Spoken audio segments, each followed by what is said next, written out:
It is. Are you seeing? And maybe you could comment, Dave, and yeah, about is this carnivore world expanding?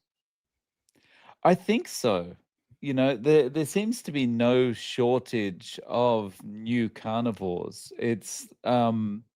There is a lot of interest, and it's justified interest because it works. People feel better.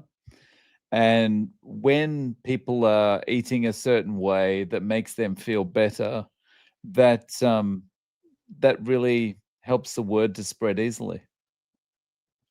Do would you say that a scientific study is required, and modern medicine and science and nutritional science needs to get a hold of this and prove it before it'll really expand in the proper way? Um, I would say, yeah. I mean, there's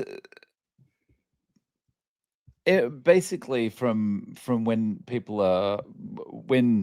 you're born and you get off breast milk and you start eating the veggies and all that kind of thing, you're indoctrinated into a system, right? And you're told that the science says you need to eat the veggies. The science says you need to eat this many fruits a day, and it's got to be balanced, and it's got to be this, and it's got to be that, right?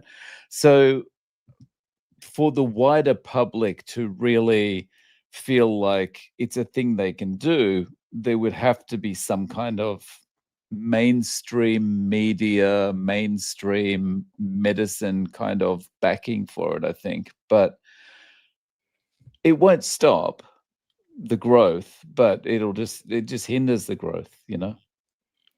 Yeah, well, I'm convinced that science is no more accurate than marketing by the major corporations to sell us products, because the science is sugar centric and Yes. anti-fat, and so I'm just curious, and in so many ways I see carnivores as sort of considering this hard science, like there is a truth to science at all. But ultimately, science has really developed over the last few hundred years. Right. But even in the last few thousand years, it's been sugar centric and alcohol centric and control centric. Mm-mm. And really, I see the movement in people like yourself and sharing the wisdom of people's experience as more powerful than any scientific publication that we will ever see. Yeah, I agree. I mean that people's lived experiences, the results they get from the food they put in their mouth is ultimately what drives it, and what is convincing people of the benefits of it. It's like you don't say to a lion, "Hey, you should be eating a balanced diet with some lettuce in there as well. And some spinach leaves would do you good." The lion would look at you like, I don't care what your science says. I'm eating my, I don't know, alpaca that I've just killed or whatever.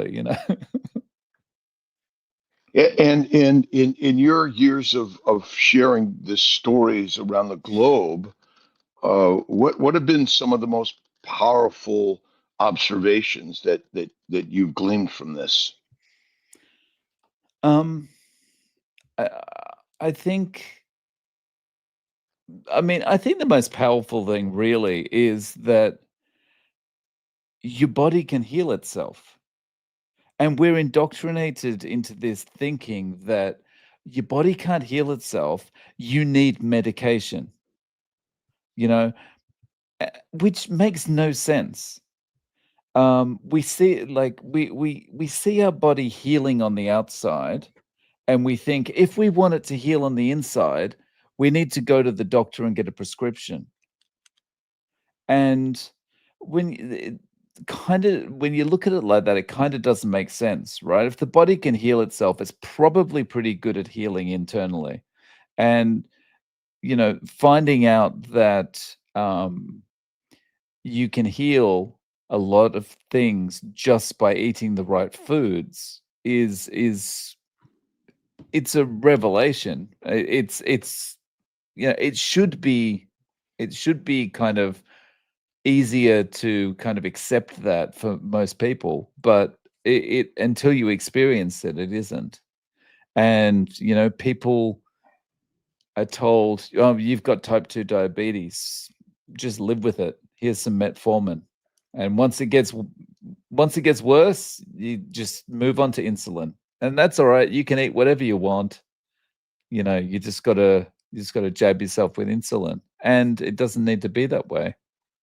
I have two questions, Dave. Mm. Why did you decide to start the carnivore diet, and what was the most unexpected benefit?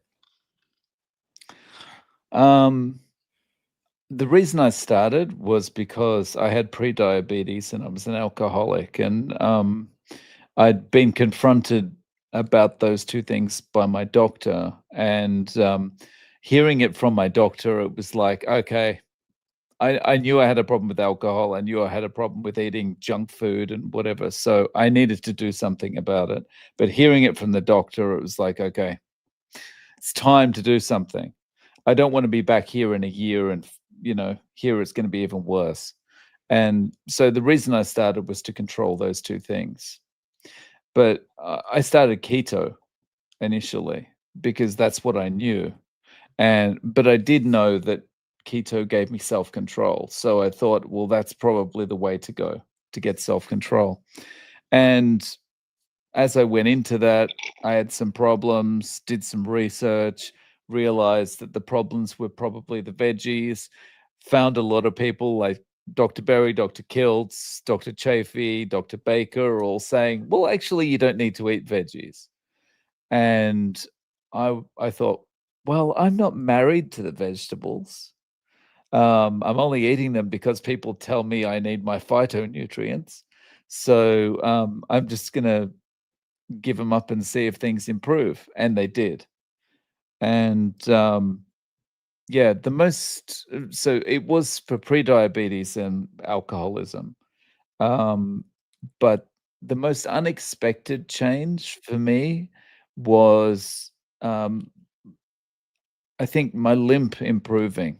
That was I I I have a weaker right side and a limp, because I had a stroke when I was 17, and, those things improved for me. Like, I got stronger on my right side, my legs started to, um it didn't drag as much. My balance is better. I can stand on my right leg for longer now, that kind of thing. So, yeah, that was an unexpected change.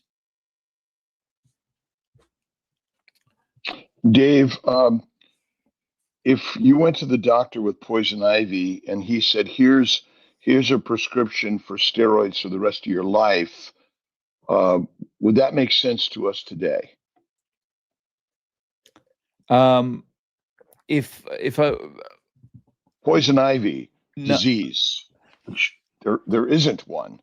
It's essentially, again, we're basically poisoned by plants, and the fix is ah, drugs for the rest of our lives, not remove the poison ivy. yeah, And well, and ultimately, isn't that simply conundrum to all of this? yeah. So yeah, the answer would be no to the steroids and just remove whatever the poison is. The And same and the same as with type 2 diabetes. No to the metformin, take out the sugar. and there are sugars in all animal cells and plant cells, but would you say take away the meat or take away the plants? Take away the plants. Yeah. Yeah. Um, it's but it seems so straightforward when we say it and when we're talking, right? But for just, the the average person going about their day, it seems so ridiculous. Like if someone happened upon this live stream and they'd never heard of carnivore before, and we're talking about, plants are trying to kill you and all that kind of thing, like they would think, what have I gone into the twilight zone here? What's going on? It's the Matrix, and we're taking the wrong pill, basically.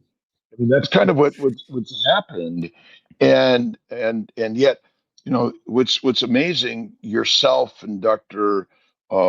Nelson and Ali and so many people here on this same journey, but they're also interviewing others and sharing their stories online. I was on with Stephanie, George, and John yesterday, and it's this. You tell a friend, they tell a friend, they tell a friend. It's sort of this expansive concept idea, secondary to social media, which is really changing lives more than any scientific America or journal is ever going to do. Right. So I think that carnivore kind of has the same momentum that I saw with the Atkins diet more than 2 decades ago. So when more than 2 decades ago, like everyone was poo-pooing Atkins, right? His book had just been republished, and it was really big on TV because everyone was doing it, and it was good for views on, current affairs shows and all that kind of thing.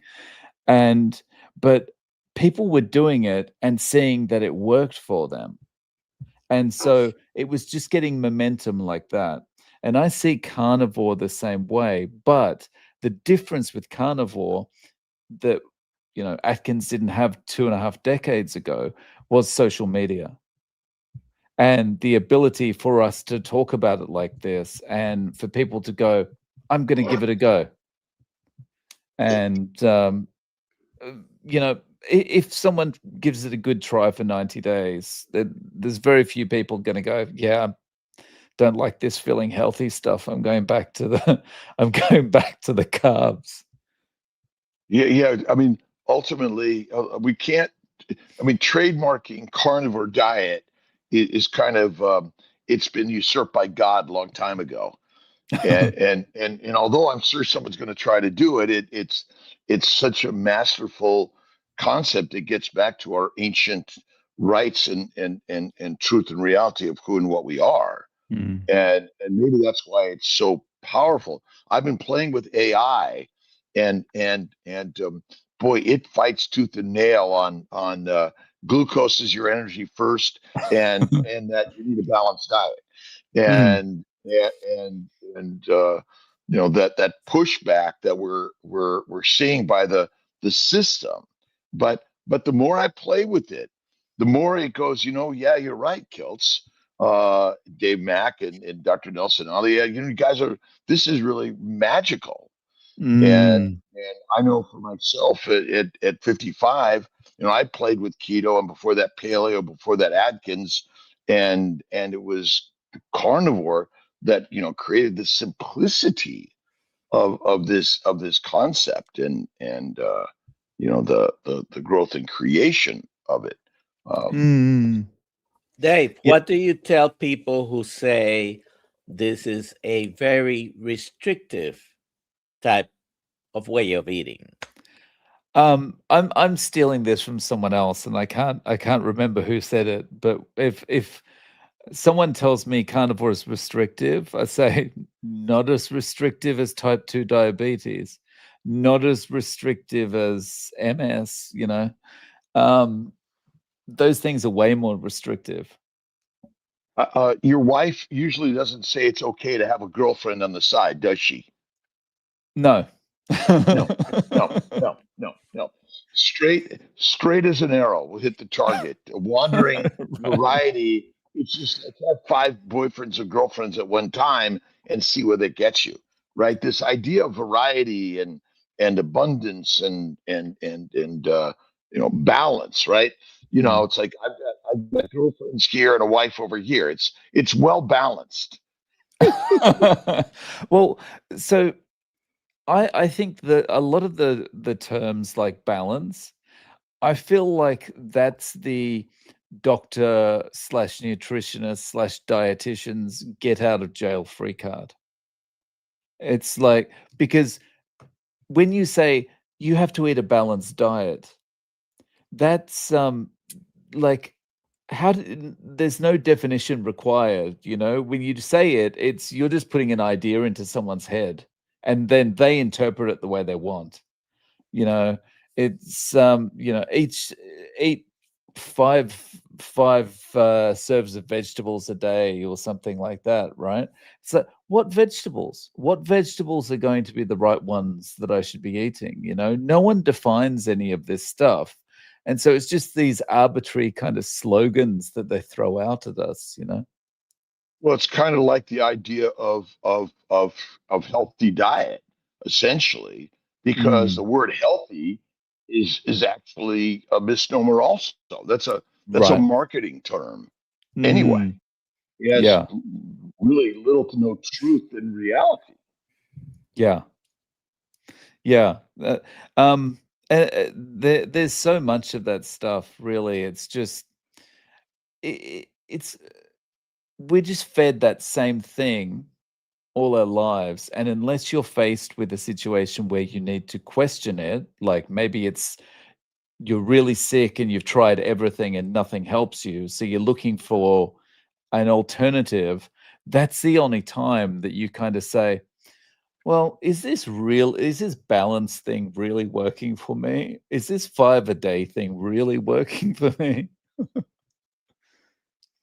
Yeah, and our obesity problem really a pathologic condition of humans, or is it the master manipulation of the message to humans that is convinced us all that it's our problem, we're broken, and has nothing to do with a healthy diet? Mm, yeah. And, you know, this all, it all kind of has been a bit weird in the last few years as well, right? Because we had this moment in time where it was like healthy at any size. You know, you can be 56,000 pounds and you can make it onto the cover of Cosmopolitan. You know, it's like because healthy at any size, you know, and then like you weren't allowed to say like maybe you need to change your diet or maybe you need to consider not eating as much of this stuff and kind of eat more whole foods or whatever it is. And then all of a sudden, Ozempic appears, and suddenly healthy at any size is not a thing anymore. It's like, you know, all the people that were proud of their size are now like rushing to Ozempic. So we're living in this really weird time where, but I think we're probably freer now to talk about diet as an impact in people's health. Well, someone who's considered obese could go carnivore, and in 2 to 4 weeks, they'll feel more amazing than ever, despite Mm, having lost very little weight. And I right. always say that fat is never the cause of disease. It's the food you've been eating that's the cause of disease. And by simply switching to fasting and carnivore, you'll feel better instantly. Yeah. And if there's a famine, or migration, hibernation, or gestation, I mean, so many animals get massively fat in order to hibernate, gestate, and survive the winter. Right. And I mean, am I going to survive New Year's Day and Christmas? Well, Christmas Day, everything shut down. I mean, it was a massive heart attack for some people that they couldn't get to the market to get Right. pizza or pasta or bread. Right. So, you know, on that kind of thing, Dr. Kiltz or Dr. Nelson or Alia, do you ever have like these moments where, like, if it is Christmas Day, you'll kind of relax a little bit, or are you pretty strict all the time? I'm a strict human being all the time. You're always strict? Yeah. I will eat a Christmas cookie, Right. but and I don't lose my shirt over it. Right. But these are infrequent experiences, and Mhm. so that's my strength. And I think our biggest problem is we've made Christmas every day, holidays every day, Right. birthday every day, celebration every day, and Yeah. so our ability to wander this world and be strong has been riddled with celebrations, Yeah. and that's our problem. It's Mm. the party store in the is open all the time. Yeah. So I'll often, do an interview with a carnivore, and they'll talk about like they had that one Christmas cookie, and they'll look kind of like so ashamed when they're telling you. And it's like, just because you had one, that doesn't mean, you have to hand in your carnivore card. It's just like, relax a little bit. If it's like, you don't have to be kind of if I'm not 100% of the time, then I'm not a carnivore. But for me personally, the reason I am 100% of the time is because I know myself. And I would say, like, someone like me is the only type of person that has to be strict all the time, and that's because I know as soon as there's something sweet or a little bit of crunch or something like that, it's all over. I'm under the box of Krispy Kreme donuts then. Yeah, and I mean, I think mindset is critical. I mean, we drive cars, fly airplanes, walk across streets, and live with another human being, and these are all dangerous things. And Mm. so, yeah, everyone's got to sort of put their why together and how together and master their life. That's the Mm, beauty of this. There is variety how we approach mm, all of our lives and our ability to do this, but I think being very strict in your strength and our ability to like, oh, that was good, thanks, a bite, or no thanks, I don't, mm, I'm going to bypass on that. I think this is what's really powerful and beautiful about this world of mm. carnivore. Yeah. There's lots of different ways to do this, and do you incorporate fasting much into your life? Do you recommend it or talk about it? And have you heard much in the world of carnivore and fasting? Um, I do, and I would say about 40% of the people I interview, a very rough estimate, is they probably do some level of fasting. For me, it's just kind of, I'm basically fasting 23 hours a day. And so I'll have breakfast and I don't eat again, you know. But I'm not doing it like kind of, you must fast kind of thing, right? So if I get to the afternoon and I'm like, you know what, I could go another couple of eggs or something, then I'll have it. It's just, for me, it's more about convenience than anything else. Dr. Kilt, we have today, of course, a very popular guest, and we have a bunch of questions accumulating. So let's take a few of those, in particular for Dave.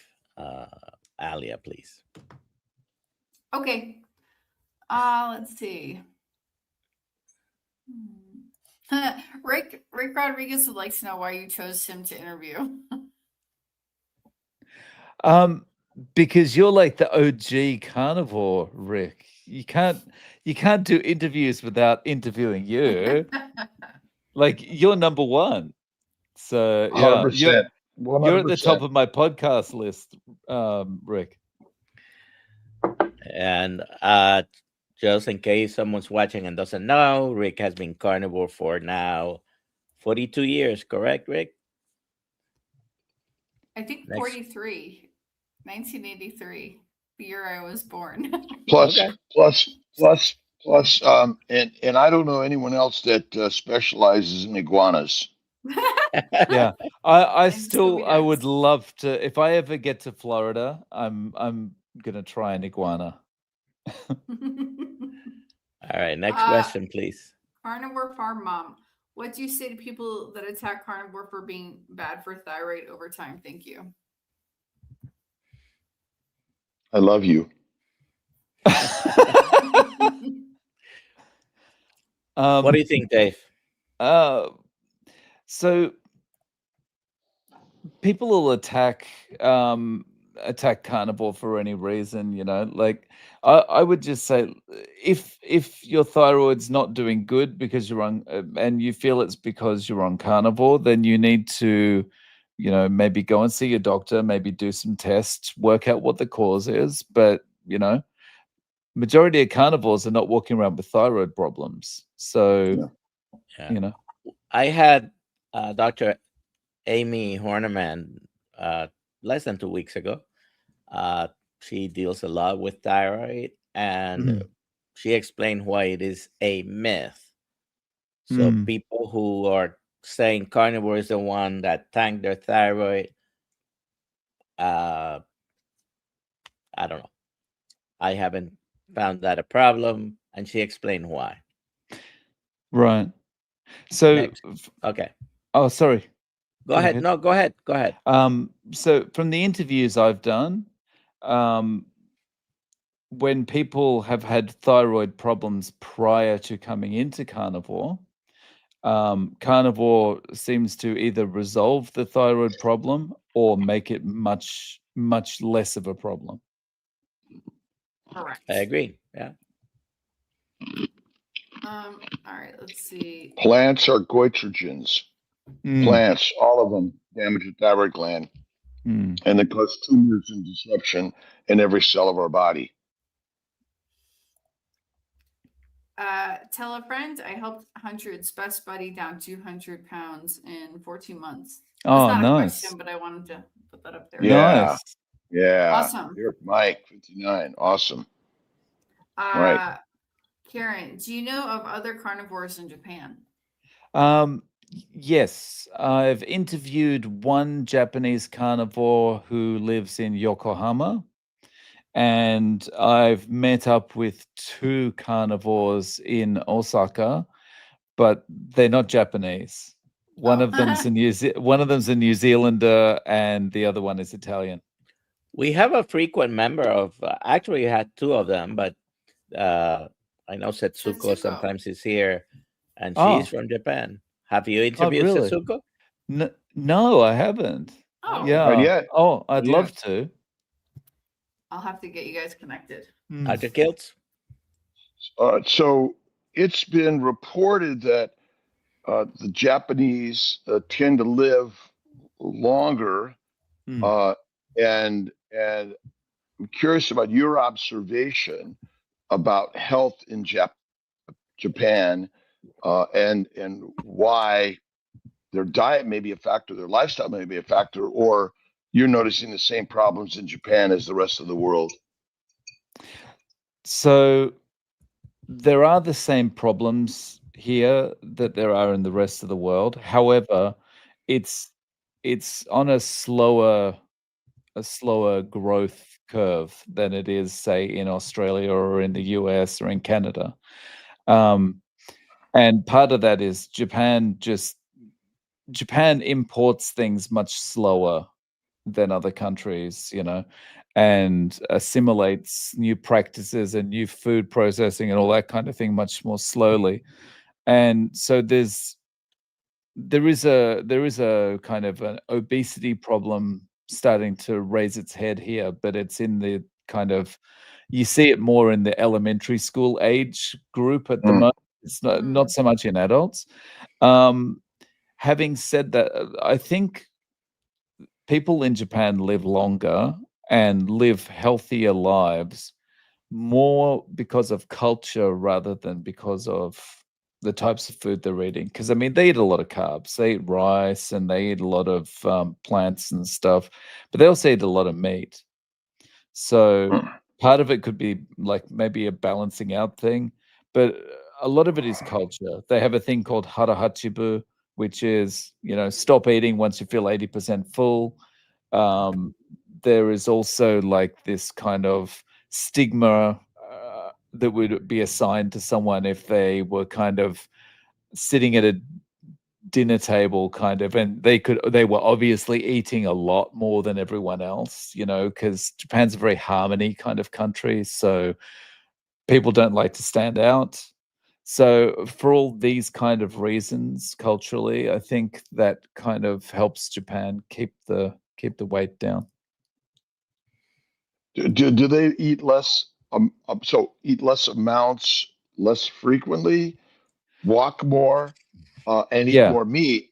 yeah, Just eating more meat uh, is big. And do they eat fish and pork right. a lot also? Yeah. So they eat a lot of fish and pork. And speaking of pork, this is one of the funny things because apparently Okinawa is a blue zone, right? So I interviewed an Australian guy who lived in Okinawa a long time ago, and he was we were joking about how it's classified as a blue zone, and he said all these kind of people that are into yoga and all this kind of thing, they come to Okinawa thinking it's going to be a blue zone and they're going to just be eating vegetarian meals and blah blah blah. It's not like that at all. And the interesting thing is you can look this stuff up on Google Images and whatever. You can search on things like Okinawa um, market and Okinawa arcades and all this kind of thing, right? And there is so much pork for sale in these places, right? It's extremely meat based. They do eat plants and they eat rice and whatever, but Mhm. it's heavily meat based. This blue zones thing is absolute rubbish. It's a marketing ploy once again, like healthy. Mm, yeah, Hmm. Hmm. yeah. So yeah, someone else is making money out of it. It's nothing to do with health. Well, the healthy word concept is so marketable in this world, Mm, and people are looking for something fast and a pill, a shot, or surgery, or some fancy special diet. That is one of our biggest challenges. I was recently I had a CT angiogram, a CAC score a little elevated, not significant technically, and I have no symptoms. I did well. I might have mentioned that I'm starting on a little bit of salmon, and I might have mentioned broccoli, and the plant world took that as a global carnivore changes his tune and adds plants to his diet. Getting sicker but a little bit of clickbait in all of that anyway for all of us, right? right. It's Just imagine the plant-based advocates of the world losing their mind because it's like this person that eats, 21 steaks a week is adding a stick of broccoli. It's right, right. Well, that's kind of it, and a little bit was because, and I don't know what you're thinking about this, and there's such polarization in our concepts between carnivore and herbivores. Mm, Uh, yesterday I was in my work with George and Stephanie and John, the discussion of how many people that are just eating more meat are coming into the community even mm. though they're still considered omnivores. And Schlenk wrote the book "Eat Meat 3 Times a Day" back in the 40s, and I'm wondering what your thoughts are on how mindfulness and fasting or less food and adding meat to the diet, fatty meat like pork, and it would be something to really help us um, expand the power of eating meat in our diets. Mhm. So sorry, what I think about just talking Yeah, about adding the fatty meat. yeah. So, just recognizing that adding meat to the diet, and one of our biggest problems is everyone's eating lean meat. Oh, They're yes, not eating yes. fatty meat. Mm. And by adding fatty meat to their diet, eating less frequently, and maybe not being so abundant on the food, less processed, is there a space for that? Because keto Oh, kind of gets people feeling better, also. yeah. I think definitely, I think for I mean, I know for myself, when I did Atkins, um, I was doing it like I was doing chicken breast Atkins. lean beef Mhm. Atkins, you know, Yep. and like because no matter what happens, unless someone smacks you over the head and says, "Oi, eat some fatty stuff," you're programmed to eat that way, right? And Yeah. and I was programmed in a way that I didn't like it at all. Like, if when I was a kid, my mum would cook me bacon, and I'd just, like, I'd cut the eye of the meat off the bacon and throw away everything else, you know, because it's like, Mhm. I'm not touching that fat. Um, and so basically, you know, a lot of people who are, say, doing Atkins, keto, that kind of thing, they're in a effect, they're almost starving themselves because they're probably eating lean meats. If they could be encouraged to eat more fatty meat with their diet, it would be advantageous for them, definitely. Well, right, because really what you're doing is you're encouraging protein poisoning and rabbit starvation. And Mm, I think it's the same because no matter what restaurant you go to, you get a Wagyu steak, it still is leaner than what we would be hunting and killing and eating in nature in the right. sense that we would want to eat the fat.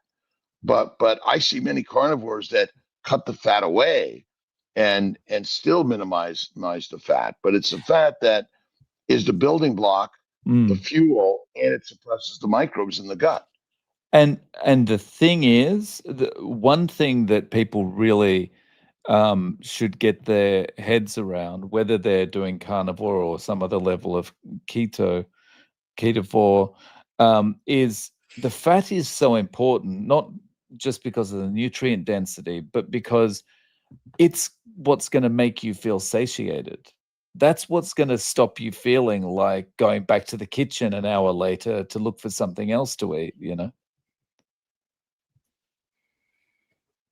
Yeah, the fat is the part that I always say the single leading problem is a low fat diet, and Mm, we would be much healthier because even if you go back, 50 years, not even that far, the in the 70s it began, but really to see it, but it was lean meat was mm, the biggest culprit, and mm, by going high fat, which was our standard butcher, you weren't getting the leanest of meat, and that's maybe our single biggest culprit in the world is a mm. lean meat diet, and then the snack world and the constant feeding world, food Right. is delivered easily, overabundance essentially.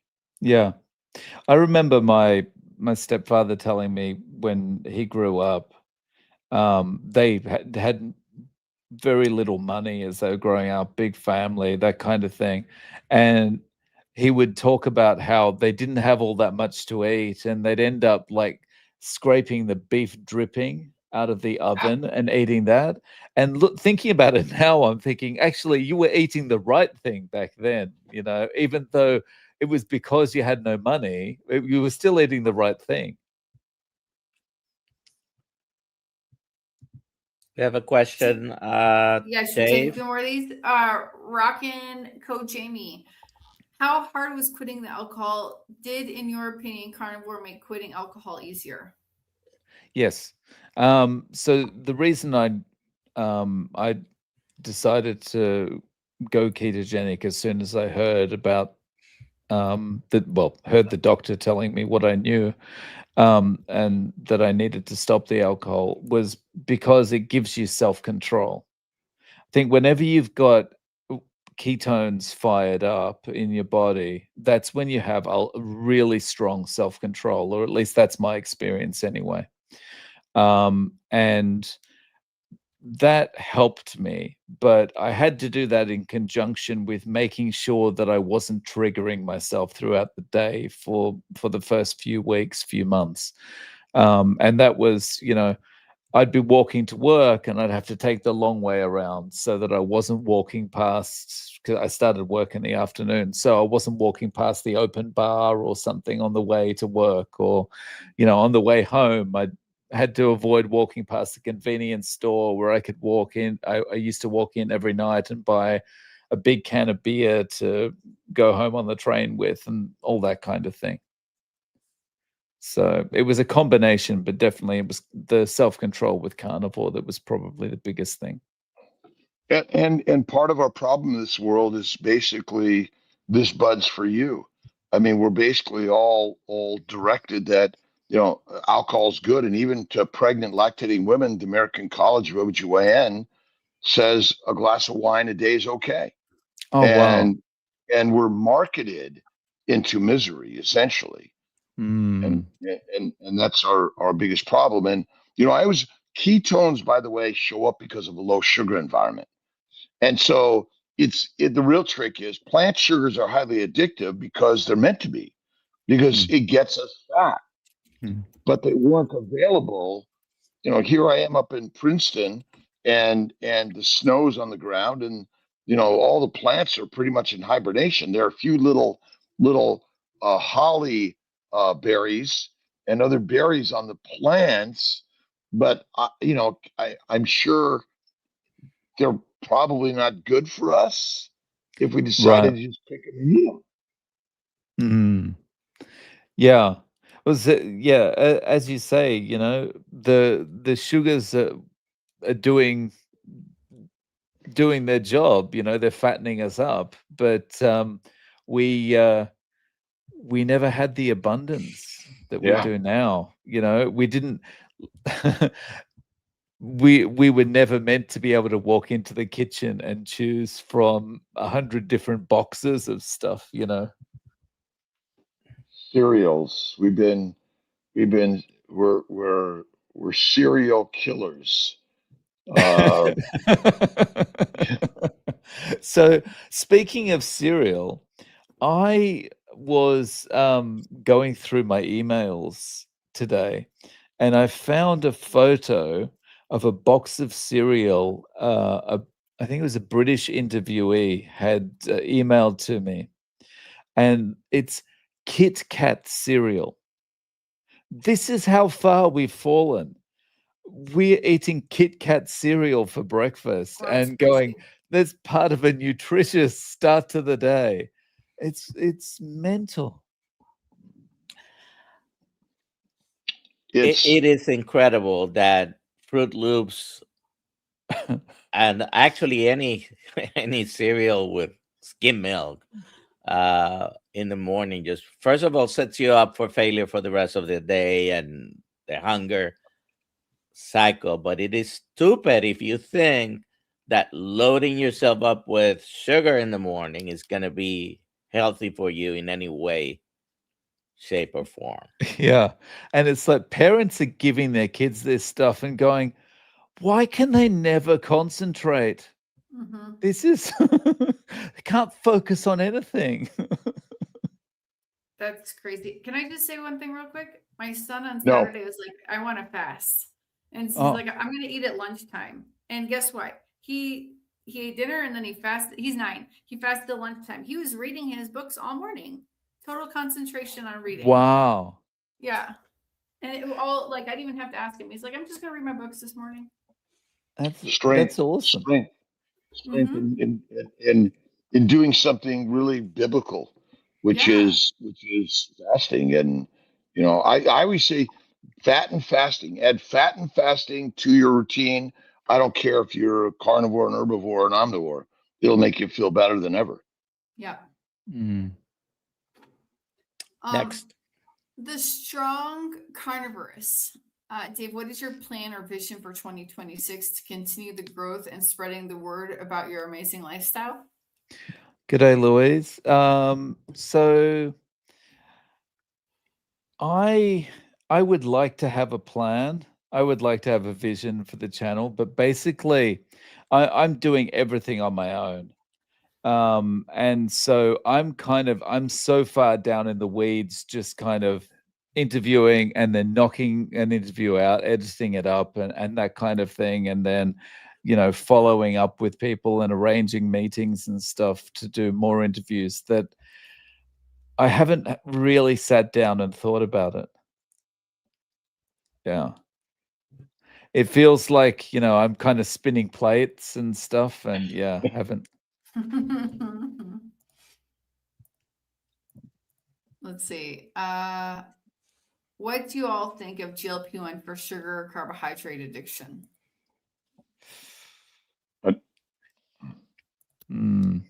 Another addiction. Yeah, I feel it just feels to me like it's just another kind of something like a statin, It's really just there to make money for big pharma. It's not for the benefit of humanity, It's It another. seems Go ahead, doctor. it seems that going on a very low carbohydrate diet or carnivore diet has helped a lot of people with their self label of addiction.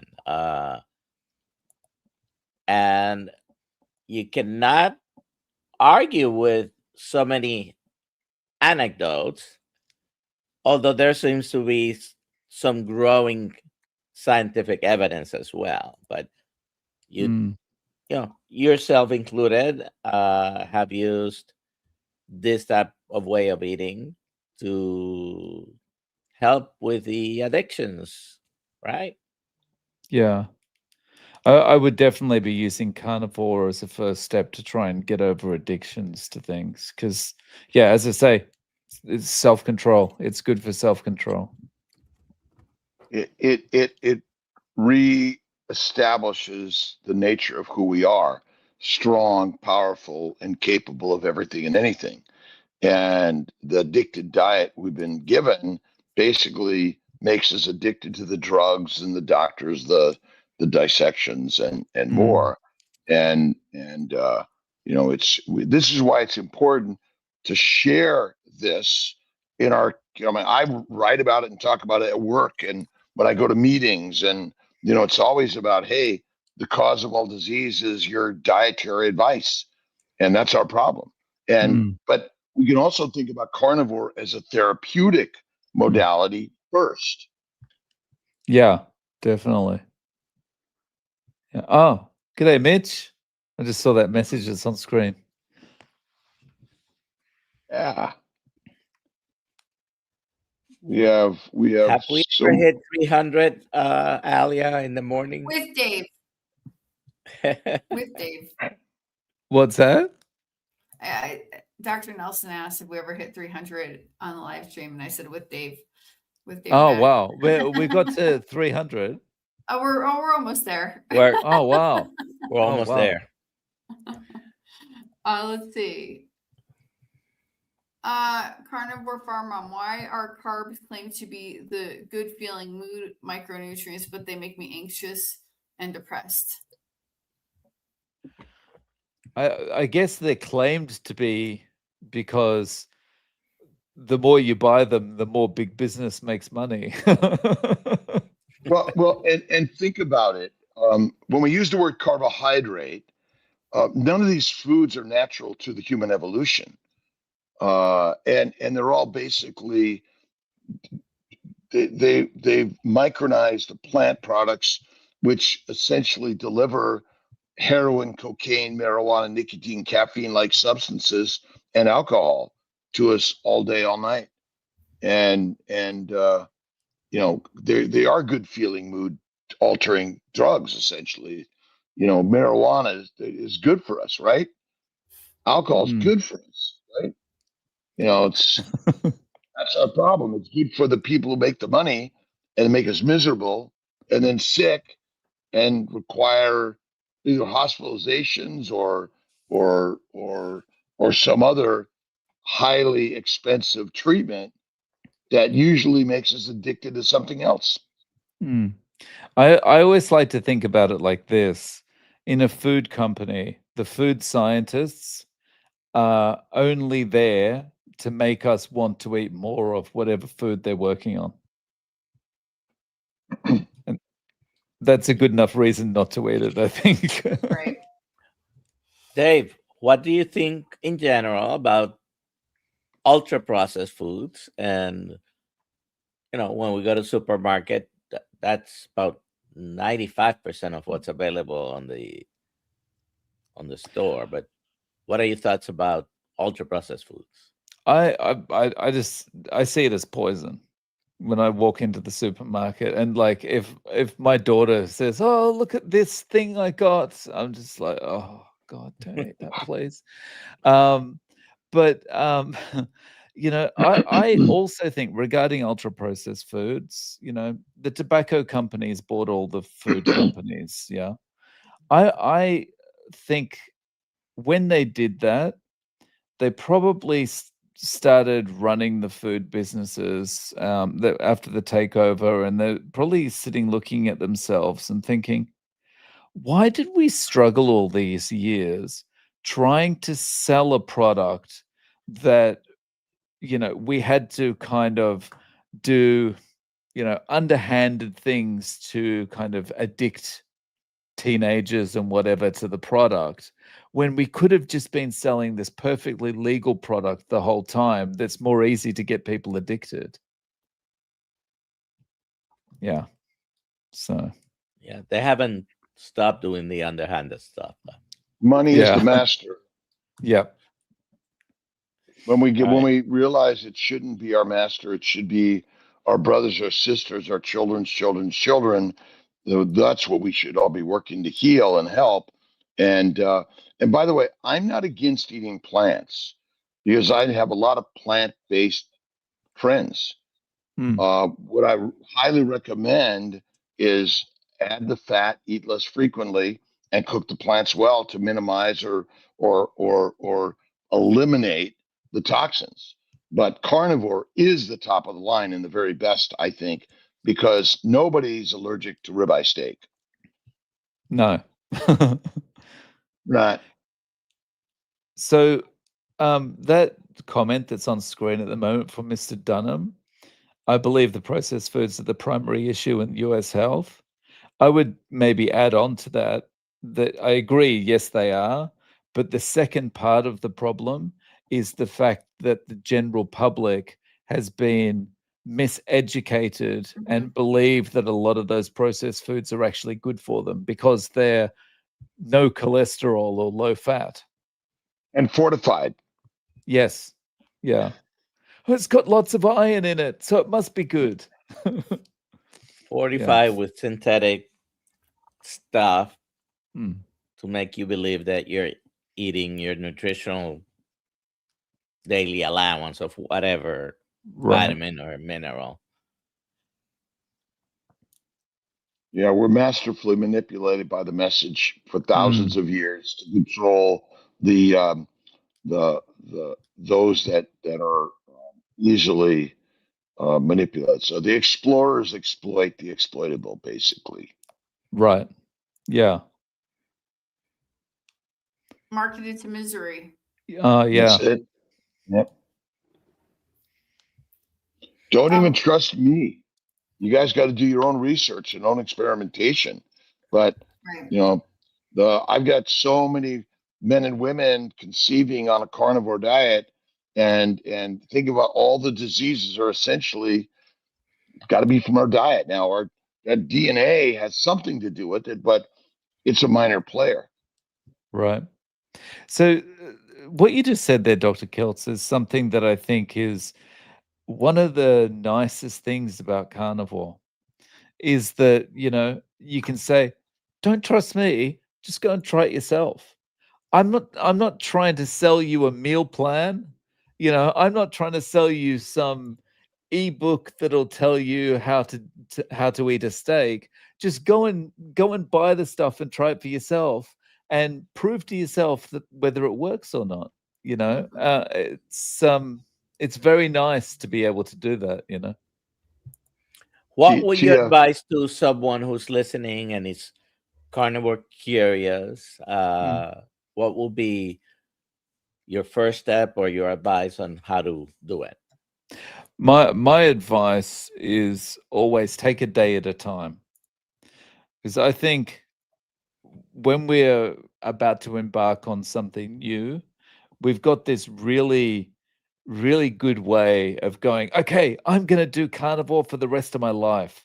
And then immediately then you rush out to the grocery store and you buy all the ribeyes and you come home and then you immediately look and think, how am I going to do this for the rest of my life? I've never done anything for the rest of my life before. I've always given up and not followed through on anything I've done before. How am I actually going to do this? And you start to question yourself so much, you end up talking yourself out of doing it. Right. And so what I would say is don't think about, I'm going to do this for the rest of my life. I'm not going to do this for the next month, the next week, anything like that. Just think about, I'm going to do this today. I'm going to get to bed tonight without going off plan. And what happens is you wake up the next morning and you instantly have two feelings. Those feelings are, I feel better. And the second feeling is, I did it. And those two feelings up your resolve a little bit so that it's much easier for you to get through the next day. And then you just, every single day, you just focus on getting through that day.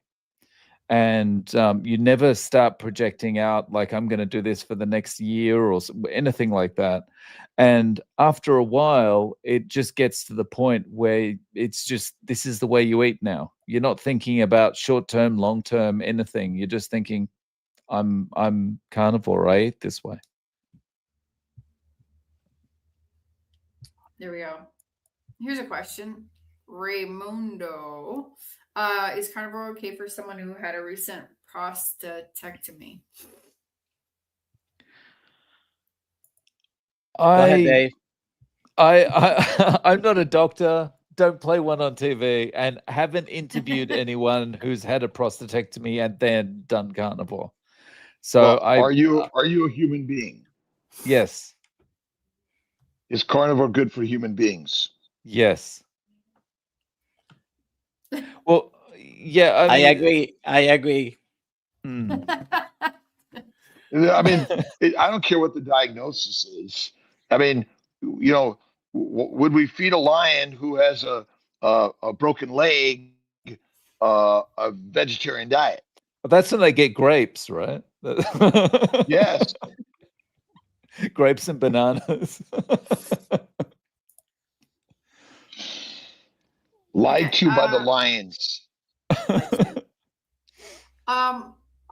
Let's see. There was a question I wanted to ask. There's a bunch of questions, but let's take this last one. By the way, 306. Thanks everybody for watching and hanging out with us. Scott Ellis, what advice would you give for starting my 14-year-old son on carnivore? He has Tourette syndrome.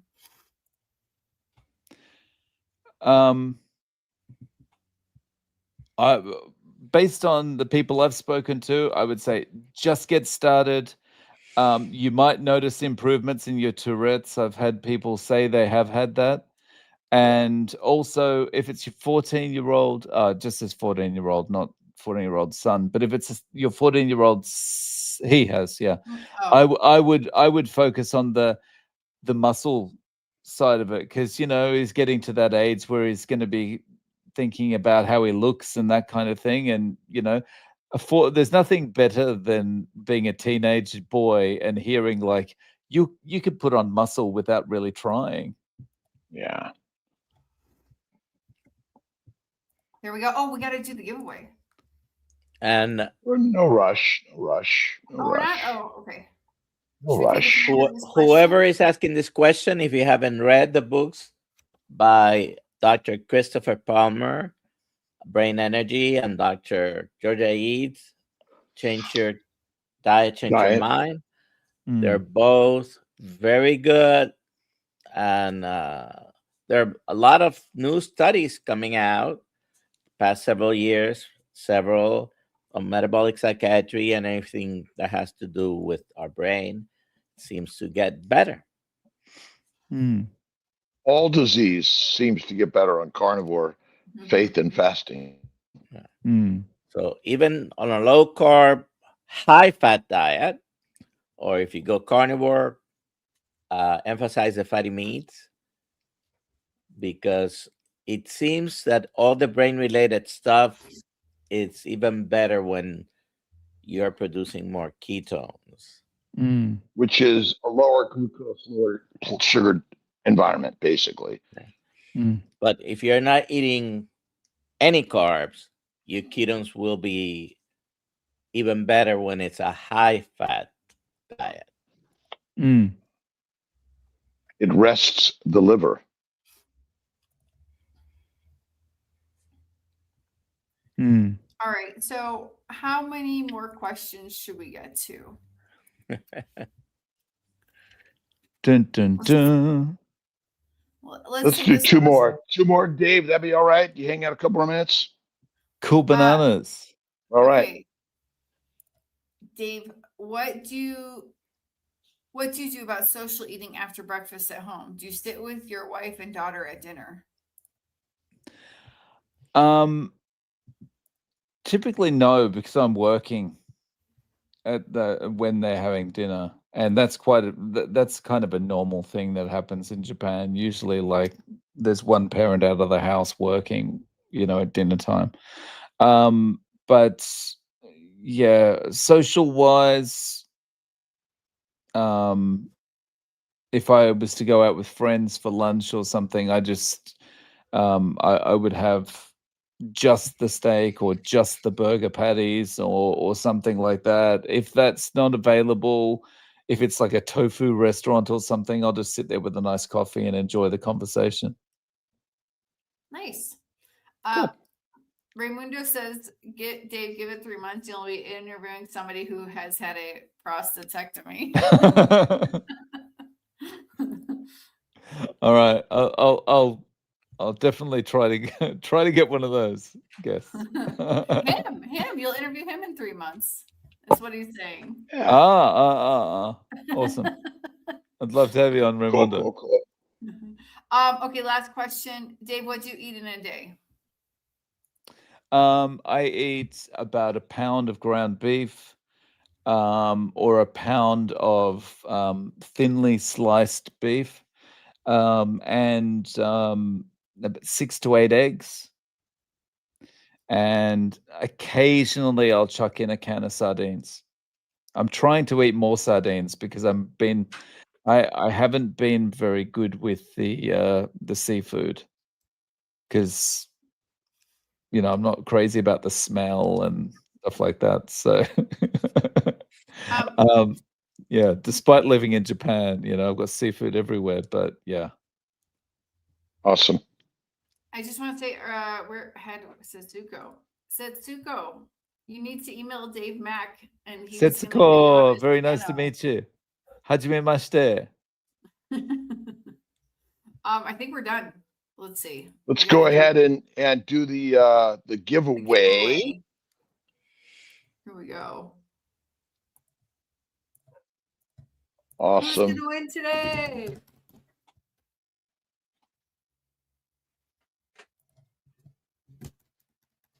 Kelly Broken Carnivore, congratulations. Please email me, alia@drkills.com with your shirt size and address, and we will get that shipped off to you forthwith.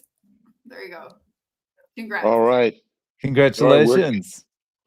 Everyone continue to listen and learn from Dave Mack, master carnivore and man around the world. Any last moment, last comments, Dave, and last comments, Dr. Nelson? Before Dave, just a reminder, 5:30 p.m. today or tonight, 5:30 Eastern time, our Zoom call within the community. It is free to join. If you're not a member, join the Kills Mighty Tribe, and we'll see you at 5:30 p.m. Dave, where can people find you? My channel is No Carb Life, so you can search No Carb Life in YouTube or search on @0carb. That's how you find me. One more question. Someone was sad we didn't get to it. Eliza, can I please ask what is okay to eat on the Lion diet? Sadly, I have 2 autoimmune disorders, tried different eating diets, even AIP protocol, and I'm still having issues. I've decided on Lion. Just ruminant meat, yeah, and salt and water. So Yep. lamb, beef, goat. I don't know. Is camel a ruminant? I'm not sure. Yeah, No. deer. It's Bison. a Camel's pseudo. not? It is not a ruminant. Ah, okay.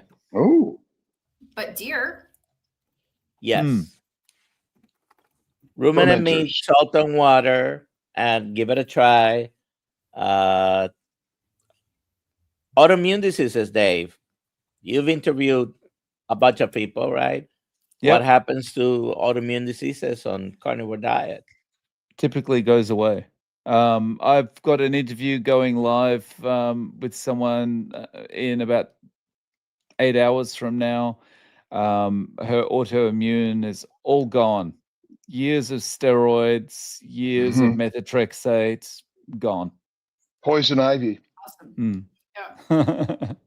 Poison ivy. It's all it is. Poisoned All by right. plants. Yeah. All right. Thank you, Dave. everyone tonight, 5:30 Thanks, p.m. Alex. Cheers, Eastern. guys. Thanks for having me Bye. Cheers, on. everyone. Have a great Bye. day.